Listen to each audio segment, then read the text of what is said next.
Chapter 30, Viking. Senator Frank Beecham found assassinated in his vacation home after week-long tour recruiting for the armed forces. Government officials refused to comment on the nature of his death, but local security cameras near his residence show a helicopter hovering over the estate at the estimated time of death. WikiLeaks continues to be the focal point of controversy as multiple governments worldwide threaten to block the whistleblower website after memos about extraterrestrial combat unit are leaked. Julian Assange was unavailable for comment.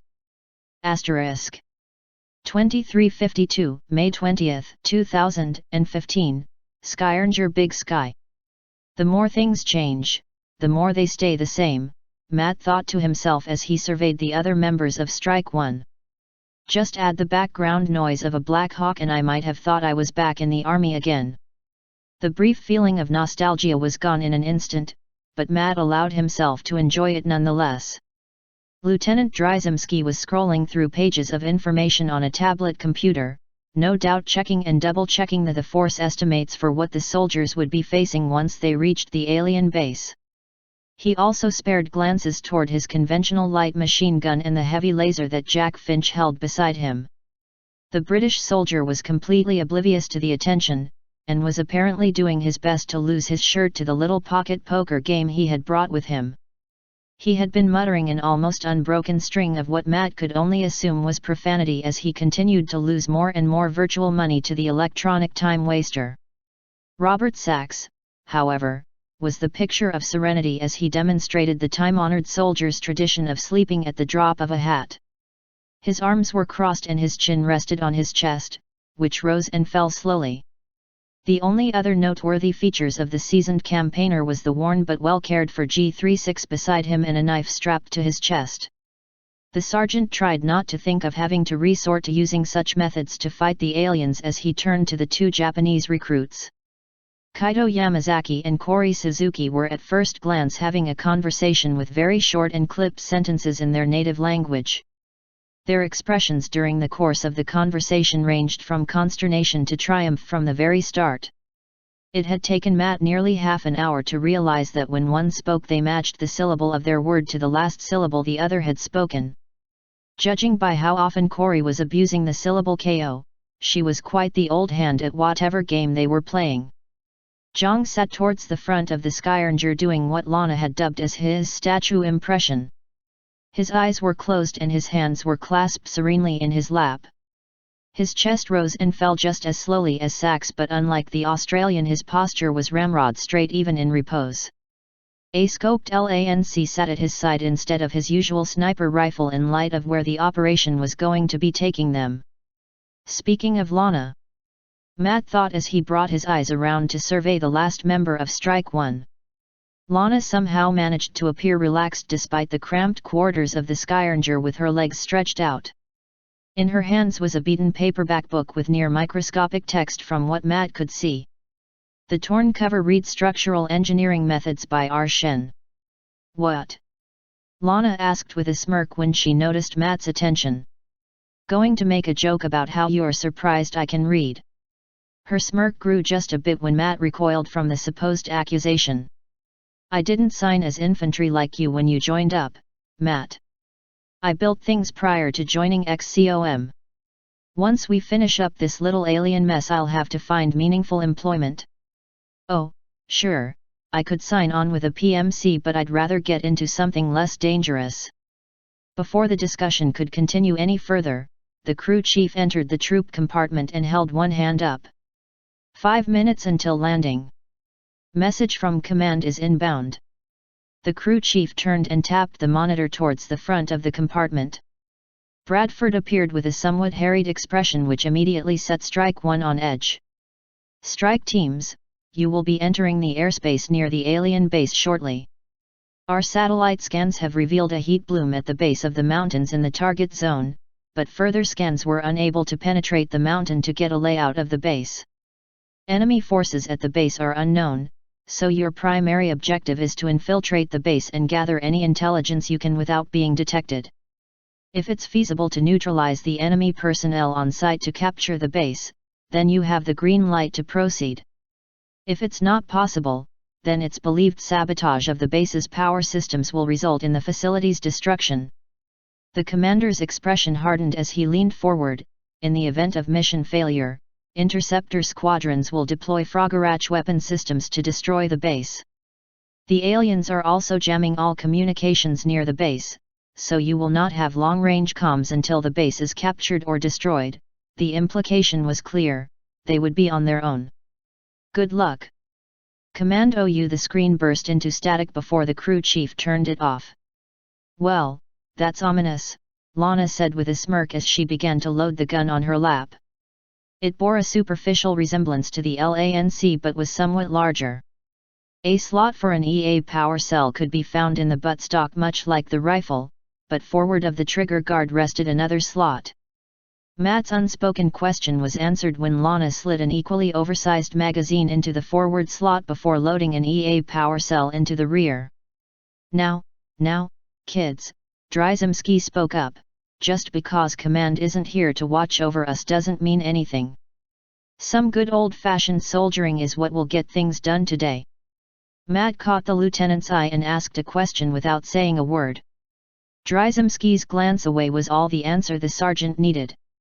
No comms means Bradford won't be able to help with that freaky power of his. Matt winced as he finished thought.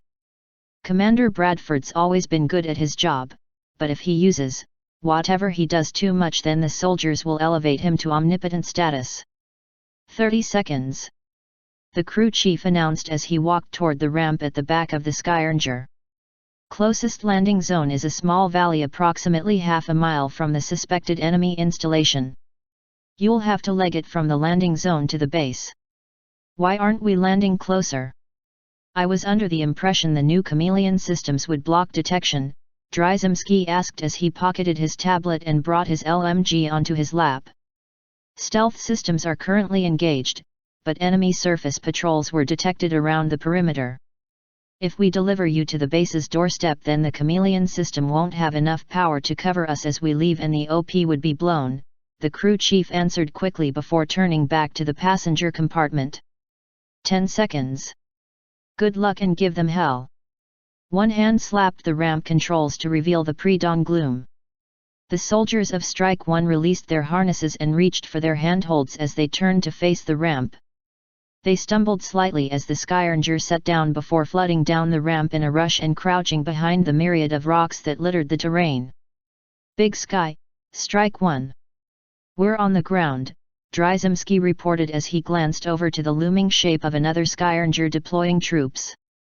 Crimson, Strike 6. We're clear, the report came from Fujikawa, and both craft began to rise back into the sky. Solid copy, Strike teams, Matt heard Big Sky reply, and even at such a short distance he could hear static and interference on the line. We'll await your signal for recovery. Good luck. And with that farewell, the two aircraft disappeared into the night. The low-light amplification in Matt's helmet allowed him to watch the Skyranger's ascent as well as the approach of Strike 6. Without a word between them, the two teams formed up and headed east. Asterisk. 12:10, May 21, 2015, Horgarsveit. The early morning air carried a chill that, while unpleasant, wasn't unwelcome. Anything to maintain focus, Zhang thought as he surveyed the mostly barren terrain of the valley around him. The route the strike teams had taken from the landing zone had been purposefully meandering to stay within the low depressions and shallow valleys to avoid the patrols that the Skyrangers had reported. The potential for aliens to be lurking in the dark without the Skyrangers' overwatch was causing no small amount of tension in the group. Zhang, however, was a pillar of calm at the head of the group. His position as point man assumed a great deal of risk, and his unshaken composure was rubbing off on the men and women behind him. He hoped it was, at least. Despite Zhang's attempts to maintain his laser-like focus, the complete lack of action was giving his mind room to wander. Have I been misunderstanding the situation? He thought as his mind drifted back to the last conversation he had with Twilight. I had thought the worst of her for what I thought was her choice. I always thought I was an excellent judge of character, but this mistake. Zhang bit down on that train of thought. Doubt is the enemy, but denial is no better. When we return, I shall speak with the others to resolve this conflict. Any further internal debate was cut off when he caught sight of two hunched shapes at the mouth of a cave entrance. Zhang froze and raised his fist to halt the other soldiers, but before he could give any more hand signals he blinked and found a rocky outcropping directly ahead. With practiced ease he crept up to the outcropping and glanced around the corner. Two sectoids lurked amongst the rocks outside of a sizable cave entrance. Zhang's initial incredulity at the thought of openly posting such guards was quickly smothered by the realization that the diminutive aliens' death-like stillness combined with their grey skins resulted in almost perfect camouflage to an untrained eye in the rocky terrain. Zhang's eyes were far from untrained, and any thoughts he might have spent wondering how he had originally seen the two sentries were better invested in preparing for blood to be shed. A flash of hand signs relayed the news back to the soldiers behind him. A few moments later he heard two move out of position and stalk into the hills. Several more minutes passed before Zhang caught sight of the two soldiers as they crept up to the two sentries from opposite sides. The first yanked his target off the ground with one arm around the neck while his other arm brought a combat knife precisely into one of the sectoid's massive eyes. The blade sank into the hilt and the alien died with hardly a struggle. The second soldier's attack caused Zhang to raise an eyebrow. The soldier's left arm came up before chopping down like an axe onto the crown of the second alien. The alien dropped to the ground like a puppet with its strings cut. The soldier kept a pistol trained on the incapacitated alien before giving the all-clear signal so the others could approach. With the sentries taken care of, the strike teams bolted up the hill and into the shelter of the cave the aliens were guarding. Zhang couldn't help but notice the incapacitated alien now sported what was most certainly a fatal indentation where the soldier had struck it. "Ugh, I knew I should have worn a glove," Zhang heard a rather annoyed whisper from the depths of the cave. "Seemed like such a good idea at the time, but now I've got alien bits mixed into the joints. Blag, that stinks." The owner of the voice was quickly revealed to be Lana as she trained her weapon on what appeared to be a doorway set into the end of the cave. "It's your own bloody fault. You were given a knife for a reason, Sax," the other soldier grumbled back before taking note of the new arrivals. Sentries were taken down without a peep and no sirens either. "I think we still have surprise on our side." "Excellent," Captain Fujikawa replied with a nod. "Once we get inside, Strike 6 will handle the power plant. Strike 1 will handle the capture assignment. I'm feeling keen for an abduction of my own." The helmets masked any facial expressions but Zhang didn't have to strain himself to imagine feral grins on most of the soldiers present. "I'm also interested in any computers they have here, as well. If this is the aliens' base of operations then they've got to have information on where they're taking all the abductees at the very least. But first things first, we need to open that door." The soldiers assembled near the door and Fujikawa reached out with one hand to brush against it. Unlike the doorways found in the alien ships which were shimmering energy fields that dissipated when approached, this was for all intents and purposes a metal wall built into the stone with a small indentation within the wall to mark the entrance. No buttons or control mechanisms were present anywhere in sight, and Zhang found himself reaching for his demolition charges before the door whooshed open of its own accord. Fujikawa hopped backward and trained her rifle on the open doorway while letting loose a burst of sotto voce profanity. 10 long seconds passed before the captain or any of the soldiers relaxed enough to speak. "Well, that was easy. We'll regroup here in 30 minutes. Radio silence until power can be shut down. Good luck, gentlemen." With that, Fujikawa raised her rifle and led Strike 6 into the unknown. "You heard the lady, we have a job to do," Dryzemski said, and Strike 1 formed up to follow them in. Zhang was in the tail position this time, and he kept a wary eye on the door before the group rounded a corner and it fell out of sight. Asterisk. Strike 1 swept through the base like a murderous ghost. Alien encounters were few and far between and were almost entirely sectoids. A significant portion of them weren't even armed or paying any attention to anything other than the wildly complex computer screens at their workstations. The operation was going just a bit too well for Matt to be comfortable with it. Where are their heavies? Or thin men at least? The longer we go with just fighting sectoids, the more convinced I am that this is all a setup. Matt couldn't help but worry as he watched Lana and Sax perform their 5th consecutive double takedown of unsuspecting sectoids. They aren't even using chameleon equipment and the aliens are just letting themselves get slaughtered. As the last sectoid corpse fell to the floor, Strike One formed up and headed towards the next room. Matt and Lana took their positions on either side of the door before quick-stepping around the corner with their weapons raised. The room was larger than the corridors and kiosks that they had swept through previously, with an elevated platform in the center. 4 sectoids occupied the platform but didn't spare so much as a glance towards the approaching humans. Their eyes were fixated on the device in the center of the platform and the myriad of colors that filled the air above it. Not one to miss the opportunity, Matt began to creep up behind one of the aliens with his pistol and knife in hand. Out of the corner of his eye he could see Lana, Sax, and Zhang mirroring his steps. And like a well-oiled machine, all 4 dispatched their targets.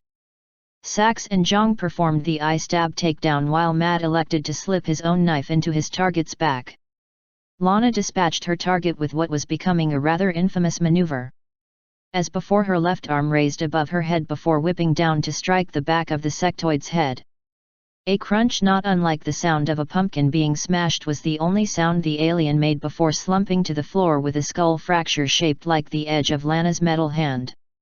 With all 4 aliens dead, the soldiers switched back to their rifles and began to make their way to the next door, but not before Finch took a moment to study the alien light show. Is this what the aliens do for fun? At least they're not reading bad fanfiction on the internet, Kaito remarked offhandedly as he walked past, and Finch turned and made a gesture at the Japanese man's back. Are you going to just stand there and argue that there aren't any? The Englishman started to argue until he caught sight of Dryzomski pointing one finger at him. Right, sir. Sorry, sir, he mumbled before falling into line. The next room appeared to be storage or a loading area packed full crates, and the sheer incongruity of it struck Matt like a blow to the face. The crates were wood, and covered with numerals and English lettering, and wouldn't look out of place in any of the countless shipping warehouses that littered the earth. At least 3 dozen identical crates filled the room, with the majority lining the walls while others sat on pallets on the floor. The question on everyone's mind remained unspoken until Strike One reached the end of the warehouse to confirm they were alone. Finch, Suzuki, Yamazaki, Sax, secure the entrances, Dryzomski ordered before turning to the nearest crate on the floor. Jenkins, pry one of these open. I want to know just what they are shipping. Aye, Jenkins said as she let her weapon dangle from its strap. She drove her left hand into the wood just beneath the lid and lifted. The lid came loose with a squeal of protest from the nails, and Lana didn't hesitate to look inside. What do you think? Bomb? Power source? I have no idea. Matt, get over here, Dryzomski said, and Matt joined the pair in gazing into the crate. Nestled inside the crate's packing material was what appeared to be a metal container shaped vaguely like a cube. Seams ran along the top and outer edges of the cube and wafts of golden light could be seen leaking out of them. Sounds like a job for Valen, Matt said with a helpless shrug. I have no idea what they could be. Right then, form up and on to the next room, Dryzomski ordered, and the team quickly suited action to words. The next room was much like the first, but rather than a wall at the far end, the room opened up into a far larger chamber. Strike One filtered through the boxes until they had line of sight into the larger room. What the fuck? Dryzomski asked with a great amount of feeling, and Matt could only agree with the sentiment. The larger room was a hangar, and the floor was littered with all sorts of debris and devices that Matt had come to expect from such facilities. The hangar itself wasn't the source of confusion, the single craft that rested on the far side of the hangar was. The familiar shape of a Skyranger sat with its wings folded and loading ramp down. Several figures could be seen pushing crates into the cargo bay, several human shapes. Around 12 could be seen, men and women in their late 20s to early 30s, with most wearing slacks, ties, and vests. The remaining few were wearing an outfit that anyone in the strike teams could recognize instantly, XCOM first-generation tactical armor and helmets. Just over half were armed with weapons Matt had never seen before. Strike 1, Strike 6 actual, do you copy? Matt heard through the radio, and he nearly jumped out of surprise. Why is Fujikawa transmitting? I thought we agreed radio silence. Dryzemski signaled for Strike 1 to take cover before responding. Strike 1 copies. We've found what they're doing to the abductees. Some of them anyway. Another warning flag rose in Matt's head as he took note of the captain's tone. Something had scared her, badly. There's bodies, hundreds of them. Mutilated after some kind of surgical operation. We found where they're doing it, too. 6 actual, do you need backup? The lieutenant asked patiently. He's hearing exactly what I'm hearing, but he wants to know why she's using the damned radio, Matt thought as he peeked over the crates at the humans on the other side of the hangar. They were continuing their work, but one had stopped and pressed a hand to his ear in the classic position of someone receiving a radio message. Negative, 1. We found a survivor. He ripped Rodriguez's head off with his bare hands. Fujikawa blurted out in a rush, if you see humans, keep your guard up. They might look like us, but they aren't human anymore. They are not. Anything else the captain might have said was lost as two things happened. Dryzemski took the opportunity to look over the box at the humans on the other side of the hangar, and one of the humans on the other side of the hangar took the opportunity to open fire. A blood-red beam of coherent light crossed the distance instantly and connected squarely with Dryzemski's faceplate. Time seemed to slow as the beam vaporized everything that it hit, and Matt could only watch in horror as Dryzemski's corpse fell backward onto the floor. Weapons free, open fire! Matt shouted as he brought his LANC up and fired a quick snapshot at the closest enemy he could see. The rest of Strike 1 opened up as well in a frenzied rush to score a kill. The moment the sniper's shot rang out, a similar shout could be heard on the other end of the hangar, intruders in the loading bay. Flank them! The humans on the other side of the hangar immediately snapped into action and dispersed with an enviable degree of professionalism. For the first 5 seconds both sides traded fire before the enemy humans made their move. The volume of fire increased from the other side of the hangar, and Matt had to duck down to avoid being incinerated under the torrent of laser fire, but not before he caught sight of 2 humans sprinting out from cover and leaping 30 feet upwards and onto the catwalks above the hangar. How the hell did they do that? Matt gaped before having to press himself further into cover to avoid fire from this new angle. Finch! Rocket the catwalks! Covering fire! Matt shouted as he suited action towards and began to pepper the unloaded crates with LANC fire before falling back into cover to reload. The satisfying sound of an explosion followed by screams was the only indication that Matt needed to know the Englishman had hit home. Less welcoming was the reply he heard shouted from the opposition. Rocket their position, now! Matt couldn't restrain himself from letting loose a string of profanity as he rose to try and shoot whoever was going to rocket their position. Unfortunately, the enemy was faster and Matt could only watch helplessly as the missile flew from its launcher towards Strike 1's position. No! No, no, no, no, no, no!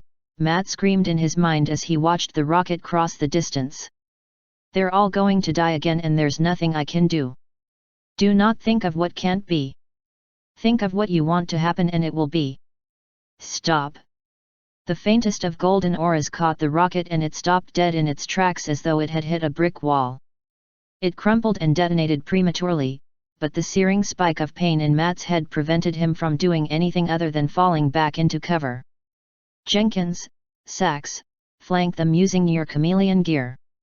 We'll cover you. He growled through clenched teeth while he suited action to words.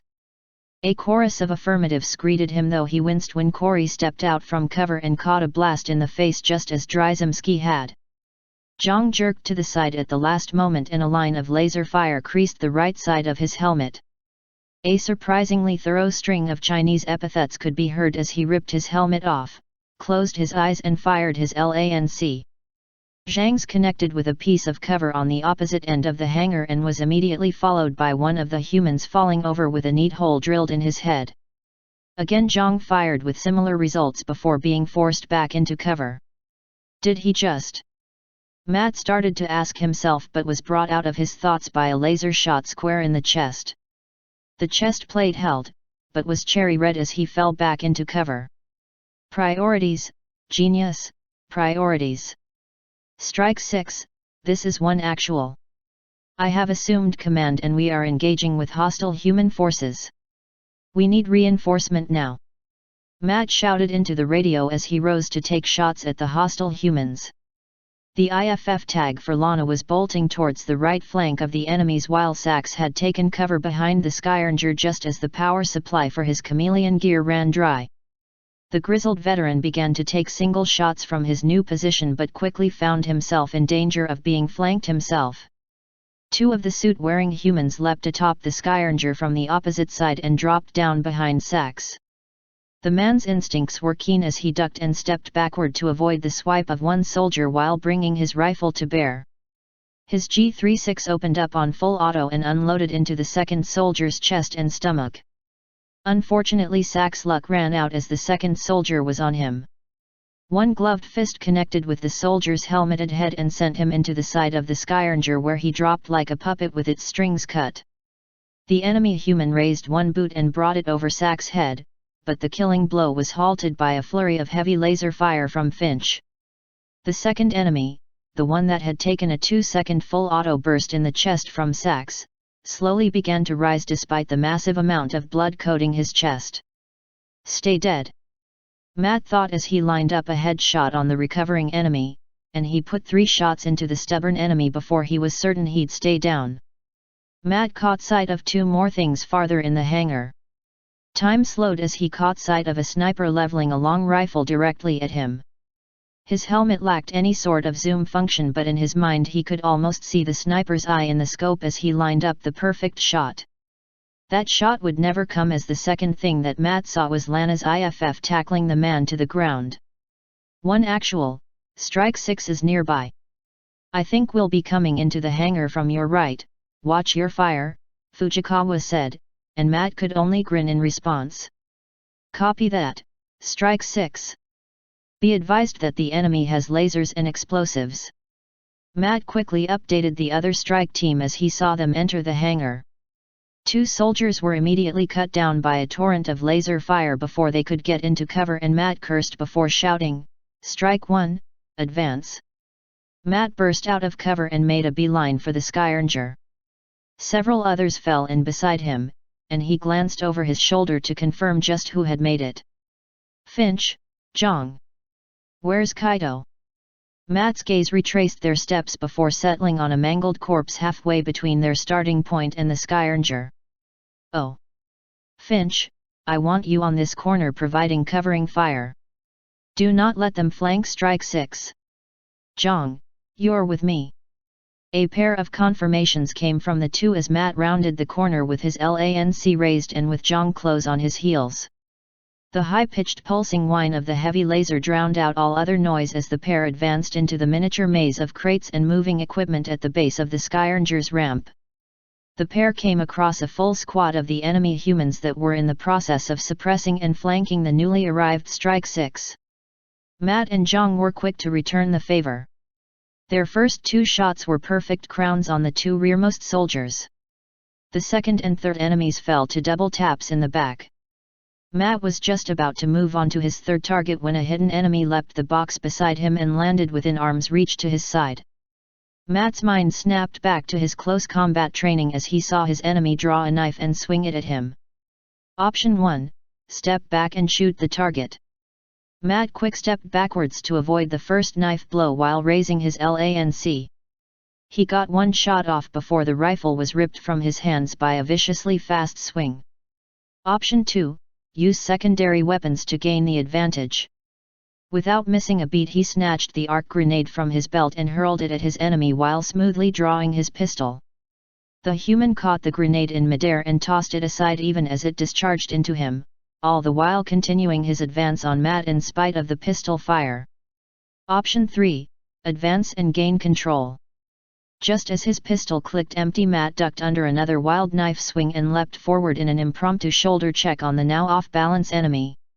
He staggered backward, his once pristine vest and slacks now pockmarked with bullet holes and blood.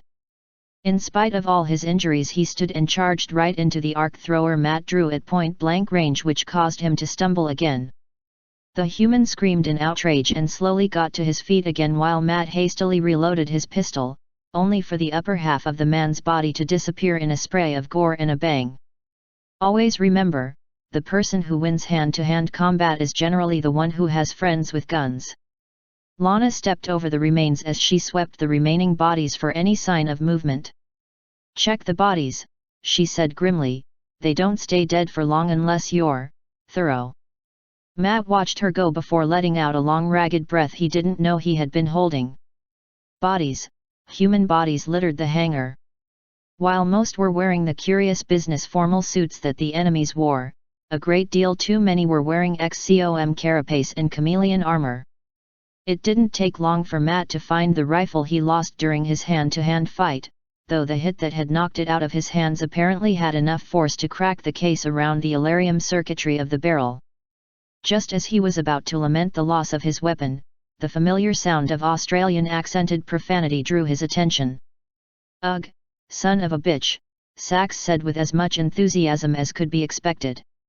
He rolled over and slipped his helmet off of his head.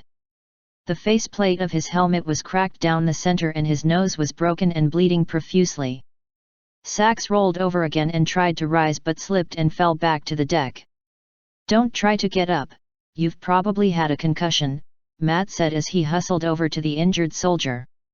He gave the older soldier a hand, propping himself up against the Skyranger before asking, "Do you think you can supervise the wounded while we secure the base?"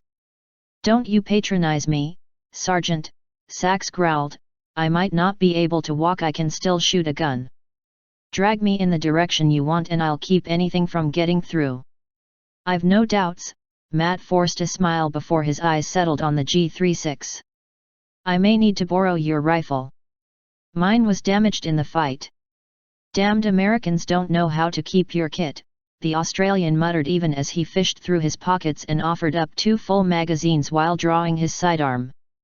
"You bend that rifle and I'll bend you." Matt maintained his forced smile as he ejected the spent magazine and replaced it with one of the full ones. "It's a promise, then." He gave the other soldier a tap on the shoulder and rose to join the others, but a shout caught his attention. "Gotta live one!" Lana shouted, and Matt wasn't the only one who ran towards the shout. Finch and Zhang were hot on his heels, as well as Fujikawa and a giant that could only be Yuri. They found Lana standing about 10 feet away from a man who was dragging himself towards the closest exit in the hangar.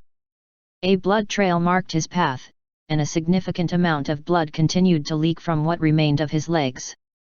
Matt was a heartbeat away from performing a battlefield interrogation when the wounded man finally noticed the attention he was receiving. One hand pulled a syringe from his belt and held it high before jabbing it into his neck. Matt hadn't been the only one who tried to rush forward to stop the suicide, and he wasn't the only one to notice the grenade in the wounded man's hand that fell free as the last bits of life left him.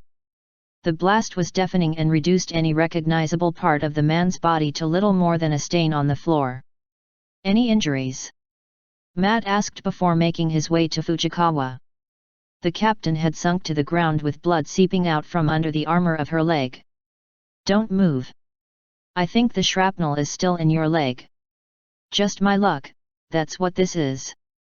Get me over to the other wounded and I'll keep things going here." "It's up to you now to secure the base, kid," Fujikawa ordered, and Matt had to resist the urge to scoff instinctually about being called a kid by someone shorter than his little sister. "Yuri will join you, but I'm afraid that's all I can offer." "Good luck." **. The sweep of the base was mercifully short as the remaining uninjured soldiers steamrolled the opposition. A paltry half-dozen sectoids and only 3 plasma pistols between them were the only enemies they found, and they did little to curb the bloodlust that the survivors had. Only one room remained and all the soldiers took the time to reload. Lana's Excalibur gave a pleasant hum as she fitted a new Alarium battery into the buttstock, and she switched the magazine out for one that was topped off. Zhang's LANC hummed in harmony with Lana's weapon. Finch's heavy laser beeped as he loaded his last power pack and powered the assault weapon up. Yuri's and Matt's conventional rifles both gave satisfying clicks as fresh magazines were loaded. All right, we haven't run into a control room yet, so by process of elimination I think this is it. If there are command assets inside, I want suppressing fire only while Lana and I close to arc thrower range. I'm not leaving without a head for my wall, Matt explained grimly, and each of the soldiers nodded as he gave each a meaningful look. As one they charged through the door, now that any chance at stealth had flown. The room was indeed the control center for the base, with the walls lined with computer consoles and various holographic displays. And at the far side of the room was a sectoid standing in front of a massive beacon. It whipped around to face the humans and they were assaulted with feelings of trespass, of invasion. The word was screamed in their minds, interlopers. Matt, Lana, and Zhang continued their charge, but Finch and Yuri staggered and fell behind before taking cover and laying down suppression fire. Zhang took up a firing position at a console towards the center of the room and began to take precise shots towards the sectoid commander with the intent of forcing it out of cover. Lana broke left and drew her arc thrower as Matt broke right and drew his own. Finch's heavy laser opened up on their target's last position and Matt rushed around the corner and brought his arc thrower to bear in a practiced motion. His finger began to squeeze the trigger just as those horrid alien eyes fell upon him. Instantly a million voices began to scream at him and it took every ounce of his will to hold onto his sanity. No, no, no, no, no. How could your kind have progressed so far? You can't, you can't, you can't. Impossible. Understanding of Alarium comes from exposure, but the design has limited such exposure. Makes no sense, no sense, no sense. And this one, it shows signs of the gift. The gift. The gift. The species shows signs of developing the gift, but none should be this strong yet. The design allows for all contingencies, but this is not anticipated. Not anticipated. Wait, this gift isn't true, it is the echo of another. Another with the gift. Tell us who it is. Tell us, tell us, tell us. Matt struggled with all his might, but it took the invaders less than a fraction of a second to pluck from his mind what he wanted to keep secret. The image of a little lavender unicorn was brought to the front of his mind, and it was devoured by the voices. It is, the apex. The apex. The apex. This one has access to it, this one could secure it. It will serve us well. And just like a light being switched off, the voices stopped and Matt fell backward as he frantically backpedaled. His eyes locked onto the now twitching sectoid and he had to force himself not to draw his sidearm and shoot it until he ran out of ammo. He nearly lashed out violently when he felt a tap on his shoulder, and he turned to see Lana staring at him with a concerned expression. You all right? She asked, and her voice sounded as though it were at the end of a tunnel. No, not now, Matt said shakily. They know about Twilight now for certain. Dear God, I hope I didn't just get her killed. Asterisk. Operation Viking, complete. Alien base of operation captured. Alien command asset captured. Alien beacon captured. Strike 1 reports 3 KIA, 2 WIA. Strike 6 reports 4 KIA, 3 WIA. Recovery team inventory. Documented by LT Weiss.